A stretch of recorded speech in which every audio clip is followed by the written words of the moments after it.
పాడైపోయిన ఒక టూత్ బ్రష్ని తీసుకొని ఇలా నైఫ్ని కొద్దిగా వేడి చేసి పై భాగాన బ్రష్ వరకు మాత్రమే కట్ చేసుకోండి. క్యాండిల్ సహాయంతో కానీ గ్యాస్ స్టవ్ పైన ఈ బ్రష్ని కొద్దిగా వేడి చూపించి కట్ చేసిన బ్రష్ ఉంది కదండి, దాన్ని ఇలా అడ్డంలో పెట్టేసేయండి. కొద్దిసేపు అలాగే పెట్టేసామనుకోండి స్టిక్నెస్ అవుతుంది. ఎంత గట్టిగా లాగినా కానీ ఈ బ్రష్ అనేది అసలుకే రాదండి. ఈ ఒక్క బ్రష్ని మనము చాలా రకాలుగా యూజ్ చేయొచ్చండి. పిల్లల యొక్క ల్యాప్టాప్ కానీ కీబోర్డ్ ఉంటుంది కదండి, దాంట్లో మనము క్లాత్ పెట్టి క్లీన్ చేసినా కూడా సన్నటి డస్ట్ అనేవి ఈ నంబర్స్ మధ్యలో అస్సలకే వెళ్ళదండి. ఇలా పాడైపోయిన ఒక టూత్ బ్రష్తో మనం క్లీన్ చేసామనుకోండి ఎంత డస్ట్ అయినా సరేనండి ఈజీగా క్లీన్ అయిపోతుంది. మన ఇంట్లో ఉండే టీవీ రిమోట్ కానీ ఏసీ రిమోట్, కూలర్ రిమోట్లు ఉంటాయి కదండి, దాన్ని కూడా మనము ఈ బ్రష్ తోటే క్లీన్ చేసుకోవచ్చు. ఇదే బ్రష్ని ఉపయోగించి విండో మధ్యలో కానీ లేదా చివర్లో ఇలా సన్నటి డస్ట్ అనేది బయట నుంచి కానీ లోపటి నుంచి డస్ట్ అనేది ఏర్పడినప్పుడు ఈ బ్రష్తో ఇలా అనేసామనుకోండి దానికి ఉండే డస్ట్ అనేది పోతుంది. మనము క్లాత్ని పెట్టి క్లీన్ చేయాలి, మళ్ళీ ఆ క్లాత్ని వాష్ చేయాలి, అలాంటి పని ఏది లేకుండా ఇలా సులువుగా విండో మొత్తాన్ని కూడా మనము 2 నిమిషాలలో కూడా క్లీన్ చేసుకోవచ్చు. ఇలాంటి బ్రష్తో స్విచ్ బోర్డ్స్ పైన పడ్డ డస్ట్ని కానీ కొన్ని బెడ్స్ అనేవి డిజైన్ మాదిరిగా ఉంటాయి, అలాంటి డిజైన్ మధ్యలో కూడా సన్నటి డస్ట్ ఉంటుంది కదా, దాన్ని కూడా మనము ఈ ఒక్క బ్రష్తో ఇలా ఇన్ని విధాలుగా క్లీన్ చేసుకోవడానికి యూజ్ అవుతుంది. ఈ బ్రష్ తోటే తులసి కోట ఉంటుంది కదండి, దాన్ని కూడా మనము క్లీన్ చేసుకోవడానికి వీలవుతుంది. మరొక యూస్ఫుల్ టిప్, చీపురు కట్ట పూర్తిగా అరిగిపోయిన తర్వాత అది ఎందుకు పనికిరాదని పడేసాం కదండి, దీన్ని కూడా మనము యూజ్ చేసుకోవచ్చు. చీపురు కట్ట అయిపోయిన తర్వాత దాంట్లో ఉండే పుల్లలు ఉంటాయి కదా, ఆ పుల్లలను 3 కానీ 4 కానీ తీసుకోండి.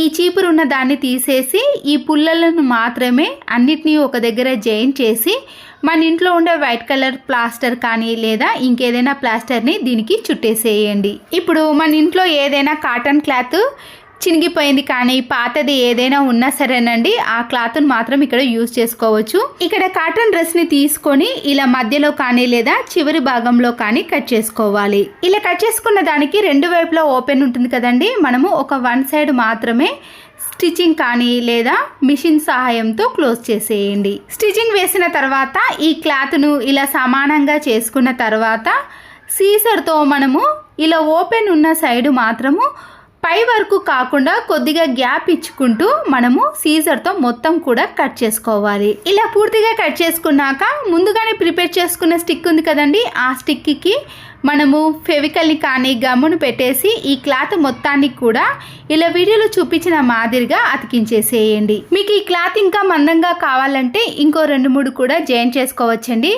మన ఇంట్లో ఉండే టీవీని కానీ ఫ్లవర్ వాజ్లను కానీ ఫోటో ఫ్రేమ్స్ని కానీ కబోర్డ్స్ని కానీ మనము ఏదైనా ఇలా నీట్గా దులుపుకోవాలి అంటే ఈ క్లాత్ అనేది చాలా బాగా యూజ్ అవుతుందండి. బయట డబ్బులు ఖర్చు పెట్టి కొనే బదులు ఇలా ఇంట్లో ఉండే వాటితోటే మనము ఈజీగా క్లీన్ చేసుకోవచ్చు. జీలకర్ర అనేది చాలా రేటు ఉందండి. ఈ జీలకర్ర అనేది పురుగు పట్టిందనుకో మన డబ్బులు కూడా చాలా వేస్ట్ అయిపోతాయి. సన్నుప్పు ఉంటుంది కదండి, చిటికెడంత మాత్రమే ఆ సన్నుప్పును ఈ జీలకర్రలో కలిపేసేయండి. ఇలా కలపడం వలన జీలకర్ర అనేది అస్సలకే పురుగు పట్టదండి. మంచి సువాసనతో చాలా రోజుల పాటు ఫ్రెష్గా స్టోర్ చేసుకోవచ్చు. ఇంట్లో ఉండే న్యూస్ పేపర్ కానీ లేదా ఏదైనా పేపర్ని తీసుకొని ఇలా బాల్లాగా చేసి వాటర్లో పూర్తిగా తడిపేసేయండి.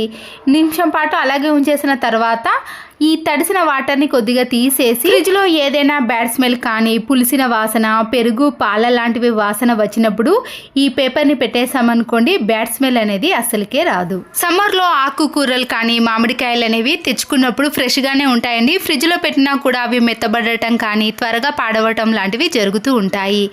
ఇలా ఒక టిష్యూ పేపర్ని తీసుకొని మామిడికాయలను కానీ ఆకుకూరలను మనము ఇలా టిష్యూ పేపర్లో పెట్టేసి ఫ్రిడ్జ్లో ఎన్ని రోజులు స్టోర్ చేసుకున్నా కూడా అస్సలకే పాడవండి. ఎందుకంటే దాంట్లో ఉండే వాటర్ అంతా కూడా ఈ టిష్యూ పేపర్ అబ్జర్వ్ చేయడం వలన ఆకుకూరలు కానీ మామిడికాయలు అనేవి మెత్తబడిపోకుండా గట్టిగా చాలా రోజుల పాటు ఫ్రెష్గా ఉంటాయి. చీపురు పూర్తిగా అరిగిపోయిన తర్వాత ఎందుకు పనికిరాదని పడేస్తాం కదండి, ఇలా పడేసే ముందు దానికి ఉండే ప్లాస్టిక్ రబ్బర్ని తీసేసి అలాగే దీంట్లో ఉండే పుల్లలు కొంచెం మందంగా ఉండే వాటిని తీసుకోండి. మీకు ఎన్ని పుల్లలు కావాలంటే అన్ని పుల్లలను తీసుకోవచ్చండి. నేనైతే ఇక్కడ 3 పుల్లలతో మీకు చూపిస్తున్నాను. ఈ చీపురు పుల్లలు అనేవి ఇంత పొడవు అవసరం లేదు కాబట్టి కొద్దిగా కట్ చేస్తున్నానండి. ఈ పుల్లలను పక్కన పెట్టేసి ఈ రబ్బర్ని తీసుకున్నాం కదండి, దాన్ని వాటర్తో నీట్గా కడిగిన తర్వాత ఒక క్లాత్తో తుడిచేసేయండి. దీంట్లో మనము సీజర్ని కానీ పీలర్ని కానీ నైఫ్ని కానీ మనము ఏదైనా పెట్టుకోవచ్చండి. గ్యాస్ లైటర్ను ఒక్కదాన్నైనా పెట్టుకోవచ్చు. కిచెన్లో పెట్టినప్పుడు దానిపైన ఆయిల్ మరకలు పడి జిడ్డుగా తయారవుతుంది కదండి. ఇలా చీపురు కట్టకు వచ్చిన రబ్బర్ మధ్యలో పెట్టేసామనుకోండి, తీసుకోవడానికి కానీ అందులో పెట్టడానికి చాలా ఈజీగా ఉంటుంది. పాత చీపురు కట్ట నుంచి తీసిన పుల్లలు ఉన్నాయి కదండి, ఇప్పుడు దాంతో మీకు మంచి యూస్ఫుల్ టిప్ని చూపిస్తున్నానండి. వాటర్ బాటిల్ యొక్క క్యాప్స్ ఉంటాయి కదండి, దాన్ని కూడా నేను ఇక్కడ 3 తీసుకొని ఇలా ఇనుప చువ్వంతో కానీ మేకుతో వేడి చేసి క్యాప్కి ఒకవైపు మాత్రమే ఇలా హోల్ చేసుకోండి. ఇలా 3టికి హోల్ చేసిన తర్వాత మనం తీసుకున్న చీపురు పుల్లలు ఉన్నాయి కదండి, ఆ హోల్లో ఇలా క్యాప్కి పెట్టేసేయండి. ఈ పుల్లను మీరు ఎంతవరకు పెట్టుకోవాలంటే అంతవరకు ఇలా అడ్జస్ట్ చేసుకోవాలి. అయితే మందంగా ఉండే పుల్లలను మాత్రమే తీసుకోవాలండి. ఇలా క్యాప్స్కి అన్నిటికీ కూడా పుల్లలను పెట్టేసిన తర్వాత ఇవి ఎందుకో మీకు ఇప్పటికే అర్థమైందా అండి? ఇవి మనము చిన్న స్పూన్స్ లాగా యూజ్ చేసుకోవచ్చండి. అన్నిటిలో స్టీల్ స్పూన్ని యూజ్ చేయలేం కదండి. ఇలా కారంలో కానీ సాల్ట్లో కానీ ఇంకేదైనా బాక్స్లో స్టీల్ స్పూన్ని యూజ్ చేయనప్పుడు ఇలా ప్లాస్టిక్ స్పూన్ యూజ్ చేసాం కదండి, దానికైతే మనము ఇలా ఈజీగా యూజ్ చేయడానికి చాలా బాగుంటుందండి. మామూలుగా స్పూన్ యూజ్ చేసినప్పుడు సైడ్లో అంతా కూడా కింద పడిపోతుంది కదా తీసేటప్పుడు, వీటికి 4 సైడ్ కూడా ఇలా పడిపోకుండా ఉంటుంది. మనము ఎంత తీసినా కానీ కింద పడకుండా ఇలా నీట్గా దేంట్లోనన్నా వేయడానికి చాలా ఈజీగా ఉంటుందండి. కొన్ని బాక్సులు పొడవుగా ఉన్నప్పుడు స్పూన్స్ చిన్నవిగా అవుతాయి కదా, ఇలా మనము ఎంత పొడవుగా పెట్టుకున్నా కూడా ఇలా స్టిక్ సహాయంతో చిన్నగా కానీ పొడవుగా కానీ బాక్స్లోకి సెట్ అయ్యే విధంగా మార్చుకోవచ్చు. ఇక్కడ చూడండి, కొన్ని బాక్సులు అనేవి ఇలా పొడవుగా పెద్దగా ఉంటాయి. దాంట్లో మనం చేతి పెట్టి చిన్న స్పూన్ తీయాల్సిన పని కూడా ఉంటుంది కదా, అలా లేకుండా ఇలా పొడవుగా ఉన్న స్టిక్ సహాయంతో మనము కింద అడుగు భాగాన ఉన్న వాటిని కూడా ఇలా క్యాప్ సహాయంతో తీసుకోవచ్చు. నచ్చితే మాత్రం ప్లీజ్ అండి ఒక లైక్ చేయడం మాత్రం మర్చిపోకండి. మరొక యూస్ఫుల్ డబుల్ గమ్ టేపుని తీసుకొని బట్టలు పెట్టే క్లిప్ ఉంటుంది కదండి, దానికి ఒక సైడ్ మాత్రమే అతికించేసేయండి. ఈ బట్టల క్లిప్ను కిచెన్లో మీరు ఎక్కడైనా అతికించుకోవచ్చండి. ఆయిల్ ప్యాకెట్ని కట్ చేసిన తర్వాత ఆయిల్ క్యాన్లో వేసుకున్నాక కవర్లో ఉన్న చివరి డ్రాప్స్ కూడా మనము మిగిలిపోకుండా ఇలా ఆయిల్ క్యాన్లో పడే విధంగా ఇలా క్లిప్ సహాయంతో చేసుకున్నాం అనుకోండి, ఆయిల్ అనేది ఒక్క చుక్క కూడా వేస్ట్ కాకుండా ఉంటుంది. లేదంటే కిచెన్ టవాల్ని ఇలా బట్టల క్లిప్కి పెట్టేశారనుకోండి, మనము ప్రతిసారి వెతకాల్సిన పని లేకుండా చేతులు తుడుచుకోవడానికి బాగా యూజ్ అవుతుంది. ఈ గుడ్డు పెంకులను మనము వేస్ట్ చేయకుండా వీటిని వాటర్తో నీట్గా కడిగిన తర్వాత ఈ పొచ్చలను ఇలా చిన్న చిన్నగా స్మాష్ చేయాలి.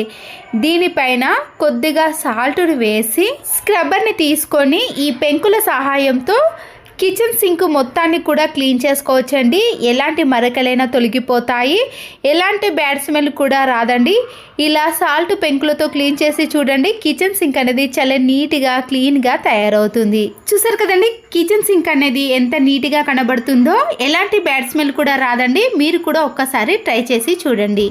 అంతేనండి టిప్స్. నచ్చితే మాత్రం తప్పకుండా లైక్ చేసి మీ ఫ్రెండ్స్కి కానీ రిలేటివ్స్కి షేర్ చేయండి. మరో యూస్ఫుల్ వీడియోతో మళ్ళీ కలుద్దాం. ఈ వీడియో చూసిన ప్రతి ఒక్కరికి కూడా ధన్యవాదములు.